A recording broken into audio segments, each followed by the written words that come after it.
இந்த நடவடிக்கையை நாமும் சக மனிதர்தான் என்று இந்த சமுதாயத்திற்கு நிரூபிக்கத்தான் இன்று நாம் ஒரு புதிய விதி செய்வோம். இந்தியாவில் மனிதனின் தகுதியை நிர்ணயம் செய்வது ஒருவனின் பிறப்பால் அல்ல, அவன் ஆற்றும் செயலினால் தான் என்று இந்திய சமுதாயத்தை மாற்றி அமைப்போம். எதன் அடிப்படையில்? ஜாதிகளற்ற வர்க்கங்களற்ற சமுதாயமாக. இனி நாம் கடைபிடிக்க வேண்டிய கொள்கை என்னவென்றால், எல்லா மனிதர்களும் பிறப்பிலும் இறப்பிலும் சமம் என்ற உயரிய கொள்கைத்தான்.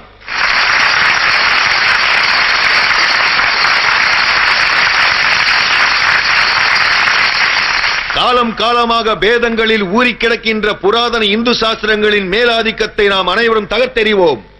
சகோதர சகோதரிகளே, அடிமைத்தனத்தை என்றுமே மதம் ஆதரித்ததில்லை.